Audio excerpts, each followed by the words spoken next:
পরম করুণাময় ও অসীম দয়ালু আল্লাহ তাআলার নামে। সূরা তাহা। তাহা, হে নবী, আমি এ কোরআন এজন্য নাজিল করিনি যে তুমি এর দ্বারা কষ্ট পাবে। এ কোরআন তো হচ্ছে বরং কষ্ট থেকে মুক্তি পাওয়ার একটি উপায় ও নসিহত মাত্র সে ব্যক্তির জন্য যে আল্লাহ তাআলাকে ভয় করে। এ কিতাব তার কাছ থেকে অবতীর্ণ যিনি জমিন ও সমুচ্চ আকাশসমূহ সৃষ্টি করেছেন। দয়াময় আল্লাহ তাআলা মহান আরশে সমাসীন হলেন। আসমান সমূহ ও জমিনে যা কিছু আছে এ দুইয়ের মাঝখানে এবং জমিনের অনন্ত গভীরে, তা সবই তাঁর জন্য। হে মানুষ, তুমি যদি জোরে কথা বলো তা যেমন তিনি শুনতে পান, তেমনি গোপন কথা বরং তার চাইতেও গোপন যা, তাও তিনি জানেন। আল্লাহ তাআলা ছাড়া অন্য কোনো মাবুদ নেই। যাবতীয় উত্তম নাম তাঁর জন্যই নিবেদিত। হে নবী, তোমার কাছে কি মুসার কাহিনী পৌঁছেছে? বিশেষ করে সে ঘটনাটি যখন সে দূরে আগুন দেখল এবং তার পরিবারের লোকজনদের বলল, তোমরা এখানে অপেক্ষায় থাকো, আমি অবশ্যই আগুন দেখতে পেয়েছি। সম্ভবত তা থেকে কিছু আগুনের টুকরো আমি তোমাদের কাছে নিয়ে আসতে পারব, কিংবা সে আগুন দেখে আমি পথ ঘাট সংক্রান্ত কোনো নির্দেশ পেয়ে যাব। অতঃপর সে যখন সে স্থানে পৌঁছল, তখন তাকে আহ্বান করে বলা হলো, হে মুসা, নিশ্চয়ই আমি হচ্ছি তোমার মালিক। তুমি তোমার জুতো দুটো খুলে ফেলো, কেননা তুমি এখন পবিত্র তুয়া উপত্যকায় দাঁড়িয়ে আছো। আমি তোমাকে নবুয়তের জন্য বাছাই করেছি। অতএব যা কিছু তোমাকে এখন ওহীর মাধ্যমে বলা হচ্ছে তা মনোযোগের সাথে শোনো। আমি হচ্ছি আল্লাহ তাআলা, আমি ছাড়া দ্বিতীয় কোনো মাবুদ নাই। অতএব তুমি শুধু আমারই ইবাদত করো এবং আমার স্মরণের জন্য নামাজ প্রতিষ্ঠা করো। কিয়ামত অবশ্যই আসবে, আমি তাকে এক সুনির্দিষ্ট সময় পর্যন্ত গোপন করে রাখতে চাই, যাতে করে প্রতিটি ব্যক্তিকে কিয়ামতের দিন নিজ নিজ কর্ম অনুযায়ী প্রতিদান দেয়া যায়। যে ব্যক্তি কিয়ামত দিবসের উপর বিশ্বাস করে না এবং যে নিজ প্রবৃত্তির অনুসরণ করে, সে যেন তোমাকে ওতে বিশ্বাস স্থাপন থেকে কখনো বাধা দিতে না পারে। এমনটি করলে অতঃপর তুমি নিজেই ধ্বংস হয়ে যাবে। হে মুসা, বলতো তোমার ডান হাতে ওটা কি? সে বলল, এটি হচ্ছে আমার হাতের লাঠি। আমি কখনো কখনো এর উপর ভর দেই, আবার কখনো তা দিয়ে আমি আমার মেষপালের জন্য গাছের পাতা পাড়ি। তাছাড়াও এটি আমার আরো অনেক কাজে লাগে। আল্লাহ তাআলা বললেন, হে মুসা, এটি মাটিতে নিক্ষেপ করো। অতঃপর সে তা মাটিতে নিক্ষেপ করল, সাথে সাথেই তা সাপ হয়ে এদিক ওদিক ছোটাছুটি করতে লাগলো। তিনি বললেন, হে মুসা, তুমি একে ধরো, ভয় পেও না। দেখবে আমি এখনই তাকে তার আগের আকৃতিতে ফিরিয়ে আনছি। হে মুসা, এবার তুমি তোমার হাত তোমার বগলে রাখো। অতঃপর দেখবে কোন রকম অসুখজনিত দোষ ত্রুটি ছাড়াই তা নির্মল উজ্জ্বল হয়ে বেরিয়ে আসবে। এ হচ্ছে আমার পরবর্তী নিদর্শন। এগুলো এজন্য দেয়া হলো যেন আমি তোমাকে আমার কুদরতের আরো বড় বড় নিদর্শন দেখাতে পারি। হ্যাঁ, এবার এগুলো নিয়ে তুমি ফেরাউনের কাছে যাও, কেননা সে নিজেকে মাবুদ দাবি করে মারাত্মক সীমা লঙ্ঘন করে ফেলেছে। সে বলল, হে আমার মালিক, তুমি আমার জন্য আমার বক্ষকে প্রশস্ত করে দাও, আমার কাজ আমার জন্য সহজ করে দাও, আমার জিহ্বার জড়তা দূর করে দাও, যাতে করে ওরা আমার কথা বুঝতে পারে। আমার আপনজনদের মধ্যে থেকে একজনকে আমার সাহায্যকারী বানিয়ে পাঠাও। হারুন হচ্ছে আমার ভাই, তাকেই বরং তুমি আমার সহযোগী বানিয়ে দাও। তার দ্বারা তুমি আমার শক্তি বৃদ্ধি করো, তাকে আমার কাজের অংশীদার বানিয়ে দাও, যাতে করে আমরা উভয়ে মিলে তোমার অনেক পবিত্রতা ও মহিমা ঘোষণা করতে পারি, তোমাকে বেশি বেশি স্মরণ করতে পারি। নিশ্চয়ই তুমি আমাদের কার্যক্রমের সম্মুখ দ্রষ্টা। তিনি বললেন, হে মুসা, তুমি যা কিছু চেয়েছো তা সবই তোমাকে দেয়া হলো। আমি তো এর আগেও অলৌকিকভাবে তোমার প্রতিপালনের ব্যবস্থা করে তোমার উপর আরেকবার অনুগ্রহ করেছিলাম, যখন আমি তোমার মায়ের কাছে একটি ইঙ্গিত পাঠিয়েছিলাম। আসলে সে বিষয়টি ইঙ্গিত করে বলে দেওয়ার মতো গুরুত্বপূর্ণ বিষয় ছিল। সে ইঙ্গিত ছিল, তুমি তাকে ফেরাউনের লোকদের কাছ থেকে বাঁচানোর জন্য জন্মের পর একটি সিন্দুকের ভেতরে রেখে দাও। অতঃপর তাকে সিন্দুক সহ নদীতে ভাসিয়ে দাও, যেন নদী তাকে ভাসাতে ভাসাতে তীরে ঠেলে দেয়। আমি জানি একটু পরেই তাকে উঠিয়ে নেবে এমন এক ব্যক্তি যে আমার দুশমন এবং তারও দুশমন। হে মুসা, আমি আমার কাছ থেকে ফেরাউন ও অন্য মানুষদের মনে তোমার জন্য ভালোবাসা সৃষ্টি করে দিয়েছিলাম, যেন তুমি আমার চোখের সামনেই বড় হতে পারো। যখন তোমার বোন চলতে চলতে এখানে এলো এবং ফেরাউনের লোকজনদের বলল, আমি কি তোমাদের একথা বলে দেব কে এর লালন পালনের ভার নিতে পারবে? তারা এতে রাজি হয়ে গেল। এভাবেই আমি তোমাকে পুনরায় তোমার মায়ের কাছে তার কোলেই ফিরিয়ে আনলাম, যাতে করে তার চোখ জুড়িয়ে যায় এবং তোমাকে হারিয়ে সে যেন চিন্তাক্লিষ্ট না হয়। স্মরণ করো, যখন তুমি একজন মানুষকে হত্যা করলে, তখন আমি হত্যাজনিত সেই মানসিক যন্ত্রণা থেকে তোমাকে মুক্তি দিলাম। এছাড়াও তোমাকে আমি আরো বিভিন্নভাবে পরীক্ষা করেছি। অতঃপর তুমি কয়েক বছর মাদিয়ানবাসীদের মাঝে কাটিয়ে এলে। এরপর হে মুসা, একটা নির্ধারিত সময় পরেই তুমি আজ এখানে এসে উপস্থিত হলে।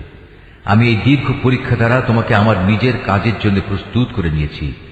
আমার নিদর্শন সমূহ নিয়ে তুমি ও তোমার ভাই এবার ফেরাউনের কাছে যাও, তবে কখনো আমার জিকির থেকে শৈথিল্য প্রদর্শন করো না।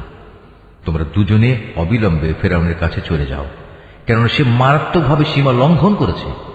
হেদায়েত পেশ করার সময় তোমরা তার সাথে নম্র কথা বলবে। হতে পারে সে তোমাদের উপদেশ কবুল করবে, অথবা সে আমার ভয় করবে। তারা বলল, হে আমাদের মালিক, আমরা ভয় করছি সে আমাদের সাথে বাড়াবাড়ি করবে, কিংবা সে আরো বেশি সীমা লঙ্ঘন করে বসবে। আল্লাহ তাআলা বললেন, তোমরা কোন রকম ভয় করো না, আমি তো তোমাদের সঙ্গেই আছি। আমি সব কিছু শুনি, সব কিছু দেখি। সুতরাং তোমরা উভয়ই তার কাছে যাও এবং বলো, আমরা তোমার মালিকের পাঠানো দুজন রাসূল। অতএব এই নিপীড়িত বনী ইসরায়েলের লোকদের তুমি আমাদের সাথে যাবার অনুমতি দাও। তুমি তাদের আর কষ্ট দিও না। আমরা তোমার কাছে তোমার মালিকের কাছ থেকে নবুয়তের নিদর্শন নিয়ে এসেছি, এবং যারা এই হেদায়েতের অনুসরণ করবে তাদের জন্য রয়েছে অনাবিল এক শান্তি। আমাদের ওপর এ মর্মে ওহী নাজিল করা হয়েছে, যে ব্যক্তি আল্লাহ তাআলাকে অস্বীকার করবে এবং যে ব্যক্তি তার আদেশ থেকে মুখ ফিরিয়ে নেবে, তার উপর আল্লাহর আযাব পড়বে।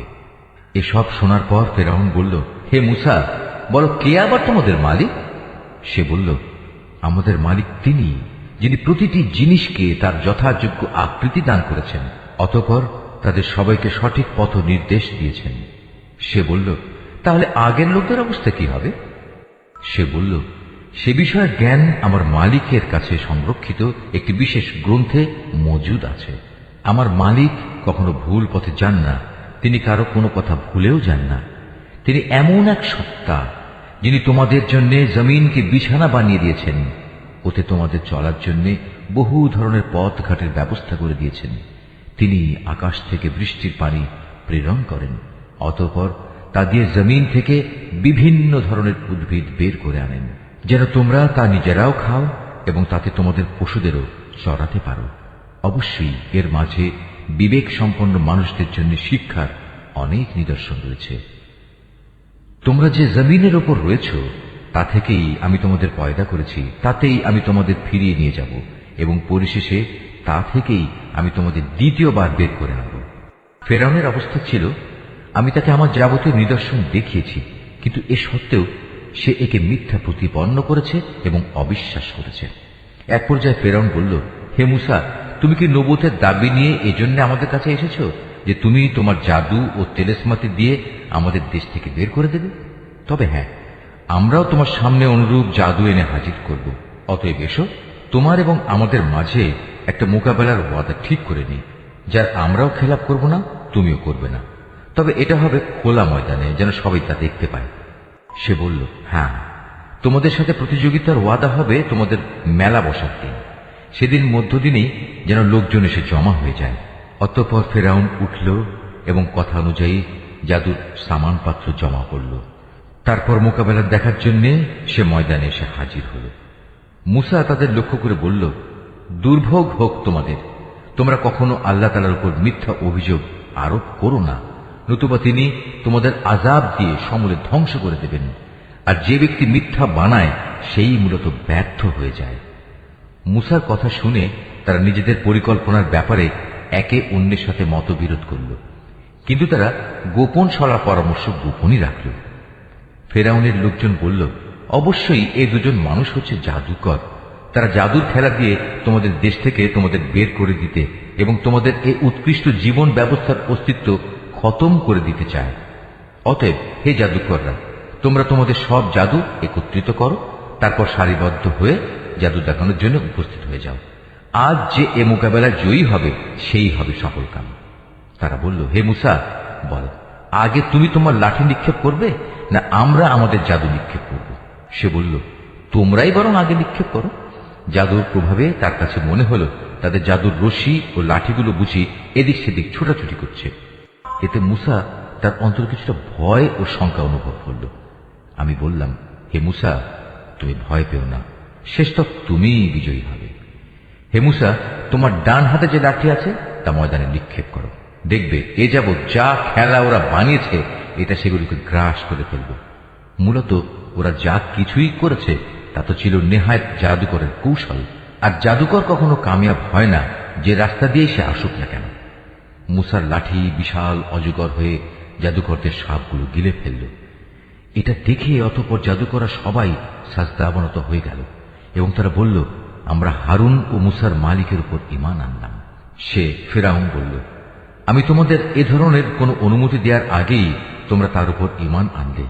আমি দেখতে পাচ্ছি সেই হচ্ছে আসলে তোমাদের প্রধান গুরু, যে তোমাদের জাদু শিক্ষা দিয়েছে। দেখো এবার আমি কি করি। আমি তোমাদের হাত পা উল্টো দিক থেকে কেটে ফেলব, তদুপরি আমি তোমাদের খেজুর গাছের কাণ্ডে শুল বিদ্ধ করব। তোমরা অচিরেই জানতে পারবে আমাদের উভয়ের মধ্যে কার শাস্তি কত কঠোরতর ও অধিক স্থায়ী। তারা বলল, আমাদের কাছে যে স্পষ্ট নিদর্শন এসেছে এবং যিনি আমাদের এ দুনিয়ায় পয়দা করেছেন তার উপর আমরা কখনোই তোমাকে প্রাধান্য দেব না। সুতরাং তুমি যা করতে চাও তাই করো। তুমি বড়জোর এ পার্থিব জীবন সম্পর্কেই কোনো সিদ্ধান্ত গ্রহণ করতে পারবে। আমরা তো আমাদের মালিকের উপর ঈমান এনেছি যাতে করে তিনি আমাদের গুনাহসমূহ, বিশেষ করে তুমি যে আমাদের জাদু করতে বাধ্য করেছ, তা যেন মাফ করে দেন। আমরা বুঝতে পেরেছি আল্লাহ তাআলাই হচ্ছেন শ্রেষ্ঠ, তিনি হচ্ছেন অধিকতর স্থায়ী। যে ব্যক্তি কোনো অপরাধে অপরাধী হয়ে তার মালিকের দরবারে হাজির হবে তার জন্য থাকবে জাহান্নাম, আর জাহান্নাম এমন এক জায়গা যেখানে মানুষ মরতে চাইলেও মরবে না, আবার বাঁচার মতো করে বাঁচবেও না। অপরদিকে যে ব্যক্তি তার কাছে মোমেন হয়ে কোনো নেক কাজ নিয়ে হাজির হবে তারাই হচ্ছে সেসব লোক যাদের জন্য রয়েছে সমুচ্চ মর্যাদা, এমন এক স্থায়ী জান্নাত যার পাদদেশ দিয়ে ঝর্ণা ধারা প্রবাহিত হবে, সেখানে তারা থাকবে চিরকাল। এ হচ্ছে সে ব্যক্তির পুরস্কার যে স্বীয় জীবন পবিত্র রেখেছে। আমি মুসার কাছে এ মর্মে ওহী পাঠিয়েছি, তুমি আমার বান্দাদের নিয়ে রাতের বেলায় এই দেশ ছেড়ে চলে যাও এবং আমার আদেশে তুমি ওদের জন্য সমুদ্রের মধ্যে একটি শুষ্ক সড়ক বানিয়ে নাও। পেছন থেকে কেউ তোমাকে ধাওয়া করবে এই আশঙ্কা তুমি কখনই করো না। মুসা তার জাতিকে নিয়ে সাগরের পানি বেরিয়ে গেল। অতঃপর ফেরাউন তার সৈন্য সামন্ত সহ তাদের পশ্চাৎ ধাবন করল। তারপর সাগরের অথই পানি তাদের ডুবিয়ে দেয়, ঠিক যেমনটি তাদের ডুবিয়ে দেওয়া উচিত ছিল। মূলত ফেরাউন তার জাতিকে গোমরাহ করে দিয়েছে, সে কখনোই তাদের সঠিক পথ দেখায়নি। হে বনী ইসরাইল, চেয়ে দেখো আমি কিভাবে তোমাদের প্রধান শত্রু ফেরাউন থেকে তোমাদের মুক্তি দিয়েছি এবং আমি তোমাদের নবীর কাছে তুর পাহাড়ের ডান দিকে যে স্থানে তাওরাত গ্রন্থ দানের ওয়াদা করেছিলাম তাও পূরণ করেছি। তোমাদের জন্য আমি আরো নাজিল করেছি তোমাদের প্রতি এক পবিত্র খাবার যার নাম মান এবং সালওয়া। তোমাদের আমি যা ভালো খাবার দান করেছি তা খাও এবং তাতে বাড়াবাড়ি করো না, নতুবা তোমাদের উপর আমার গজব অবধারিত হয়ে যাবে, আর যার উপর আমার গজব নাজিল হবে সে তো ধ্বংসই হয়ে যাবে। আমি অবশ্যই তার প্রতি ক্ষমাশীল যে ব্যক্তি তওবা করল অতঃপর সৎপথে অবিচল থাকল। মুসা পাহাড়ে আসার পর আমি বললাম, হে মুসা, কেন তুমি তোমার জাতির লোকদের থেকে তাড়াতাড়ি তুর পর্বতে চলে এলে? সে বলল, না, তারা তো আমার পেছনেই রয়েছে। আমি তোমার কাছে আসতে তাড়াতাড়ি করলাম যাতে করে হে মালিক তুমি আমার উপর সন্তুষ্ট হও। তিনি বললেন, তোমার চলে আসার পর আমি তোমার জাতিকে আর এক পরীক্ষা ফেলেছি। সামেরি নামের এক ব্যক্তি তাদের গোমরাহ করে দিয়েছিল।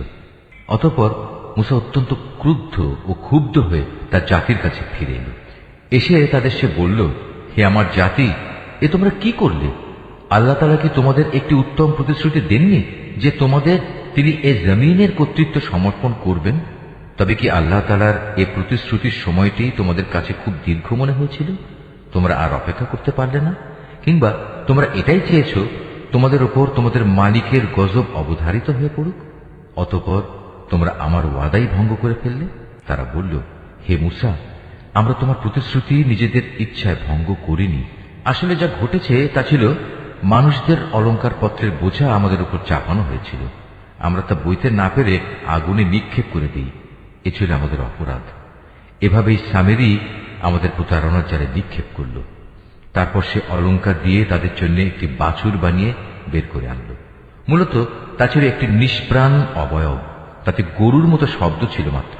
তারা এটুকু দেখেই বলতে লাগলো, এ হচ্ছে তোমাদের মাবুদ। এটি মূসার মাবুদও। কিন্তু মূসা এর কথা ভুলে আর এক মাবুদের সন্ধানে তুর পাহাড়ে চলে গেছে। ধিক তাদের বুদ্ধির উপর! তারা কি দেখেনি ওটা তাদের কথার কোনো উত্তর দেয় না, না ওটা তাদের কোন রকম ক্ষতি কিংবা উপকার করার ক্ষমতা রাখে? মূসা তার জাতির কাছে ফিরে আসার আগেই হারুন তাদের বলেছিল, হে আমার জাতি, এ গোবাছুর দ্বারা তোমাদের ঈমানেরই পরীক্ষা নেওয়া হচ্ছে। তোমাদের মালিক তো হচ্ছেন দয়াময় আল্লাহ তাআলা। তোমরা আমার অনুসরণ করো এবং আমার আদেশ মেনে চলো। ওরা বলল, যতক্ষণ পর্যন্ত মূসা আমাদের কাছে ফিরে না আসবে আমরা এর পূজা থেকে বিরত হব না। মূসা এসে এসব নাফরমানি কাজ দেখল। সে বলল, হে হারুন, তুমি যখন দেখলে ওরা গোমরা হয়ে গেছে, তখন তোমাকে কোন জিনিস বিরত রেখেছিল যে তুমি আমার কথার অনুসরণ করলে না? তুমি কি আমার আদেশ তাহলে অমান্যই করলে? সে বলল, হে আমার মায়ের ছেলে, তুমি আমার দাড়ি ও মাথার চুল ধরো না। আমি এমনই একটি আশঙ্কা করেছিলাম। তুমি ফিরে এসে হয়তো বলবে তুমি বনী ইসরায়েলদের মাঝে বিভেদ সৃষ্টি করেছ এবং তুমি আমার কথা পালনের যত্ন নাওনি। মূসা সামেরীকে জিজ্ঞেস করল, এবার বলো তোমার ব্যাপারটা কি হয়েছিল? সে বলল, আসলে আমি যা দেখেছিলাম তা ওরা দেখেনি। ঘটনাটা ছিল, আমি আল্লাহর বাণীবাহকের পদচিহ্ন থেকে এক মুঠো মাটি নিয়ে নিলাম, অতঃপর তাওতে নিক্ষেপ করলাম। আমার মন কেন জানি এভাবেই আমাকে ব্যাপারটা বুঝিয়ে দিয়েছিল। সে বলল, চলে যাও আমার সম্মুখ থেকে। তোমার জীবদ্দশায় তোমার জন্য এই শাস্তি নির্ধারিত হল। তুমি বলতে থাকবে, আমাকে কেউ স্পর্শ করো না। এছাড়া তোমার জন্য আরো আছে পরকালের আযাবের ওয়াদা, যা কখনো তোমার কাছ থেকে সরে যাবে না। তাকিয়ে দেখো তোমার বানানো মাবুদের প্রতি, যার পূজায় তুমি এতদিন রত ছিলে। আমি ওকে অবশ্যই জ্বালিয়ে দেব, অতঃপর তার ছাই বিক্ষিপ্ত করে সমুদ্রে নিক্ষেপ করব। হে মানুষ, তোমাদের মাবুদ তো কেবল আল্লাহ তাআলাই, যিনি ব্যতীত দ্বিতীয় কোনো মাবুদ নেই। তিনি তার জ্ঞান দিয়ে সবকিছু পরিবেষ্টন করে আছেন। হে নবী, মূসার যেসব ঘটনা তোমাদের আগে ঘটেছে তার সংবাদ আমি এভাবেই তোমাকে শুনিয়ে যাব। তাছাড়া আমি তোমাকে আমার কাছ থেকে একটি স্মরণিকাও দান করেছি। যে কেউই এ স্মরণিকা থেকে মুখ ফিরিয়ে নেবে, সে কিয়ামতের দিন নিজ কাঁধে গুনাহের এক ভারী বোঝা বইবে। তারা সব সময় এ অবস্থায় থাকবে, কিয়ামতের কঠিন দিনে তাদের জন্য এ বোঝা কত মন্দ প্রমাণিত হবে। যেদিন সিনায় ফুৎকার দেয়া হবে, সেদিন আমি সব অপরাধীকে এমন অবস্থায় জমা করব, ভয়ে তাদের চোখ নীল ও দৃষ্টিহীন থাকবে। তারা নিজেদের মধ্যে চুপে চুপে বলাবলি করতে থাকবে, তোমরা দুনিয়ায় বড়জোর 10 দিন অবস্থান করে এসেছ। আসলে আমি জানি সে অবস্থানের সঠিক পরিমাণ কত ছিল, বিশেষ করে যখন তাদের মধ্যেকার সবচেয়ে বিবেকবান ব্যক্তি, যে সৎ পথে ছিল, বলবে, তোমরা তো দুনিয়ায় মাত্র একদিন অবস্থান করে এসেছ। হে নবী, তারা তোমার কাছে কিয়ামতের সময় পাহাড়গুলোর অবস্থা কি হবে জানতে চাইবে। তুমি তাদের বলো, সে সময় আমার মালিক এগুলোকে টুকরো টুকরো করে উড়িয়ে দেবেন, অতঃপর এই জমিনকে তিনি মসৃণ ও সমতল ভূমিতে পরিণত করে ছাড়বেন। তুমি এতে কোন রকম অসমতল ও উঁচু নিচু দেখবে না। সেদিন সব মানুষ একজন আহ্বানকারীর পেছনে চলতে থাকবে, তার জন্য কোনো বাঁকা পথ থাকবে না। সে চাইলেও অন্যদিকে যেতে পারবে না। সেদিন দয়াময় আল্লাহ তাআলার প্রচন্ড ক্ষমতার সামনে অন্য সব শব্দেই ক্ষীণ হয়ে যাবে। এ ভয়ঙ্কর পরিস্থিতিতে ভীত বিহবল মানুষের পায়ে চলার মৃদু আওয়াজ ছাড়া আর কিছুই তুমি শুনতে পাবে না। সেদিন পরাক্রমশালী আল্লাহ তাআলার সামনে কারো কোনো রকম সুপারিশই কাজে আসবে না। অবশ্য যাকে করুণাময় আল্লাহ তাআলা অনুমতি দেবেন এবং যার কথায় তিনি সন্তুষ্ট হবেন, তার কথা আলাদা। তাদের সামনে ও পেছনে যা কিছু আছে তা তিনি সম্যক অবগত আছেন। কিন্তু তারা তাদের ক্ষুদ্র জ্ঞান দ্বারা তার বিশাল জ্ঞানকে কোনোদিনই পরিবেষ্টন করতে পারবে না।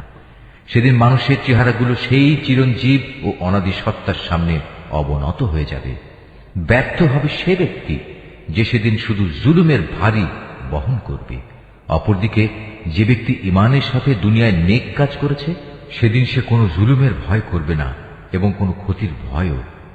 এভাবেই আমি কোরআনকে পরিষ্কার আরবি ভাষায় নাজিল করেছি এবং তাতে মানুষদের পরিণাম সম্পর্কে সাবধানতা সংক্রান্ত কথাগুলো সবিস্তার বর্ণনা করেছি, যেন তারা গোমরাহি থেকে বেঁচে থাকতে পারে কিংবা তা তাদের জন্য চিন্তা ভাবনা সৃষ্টি করতে পারে।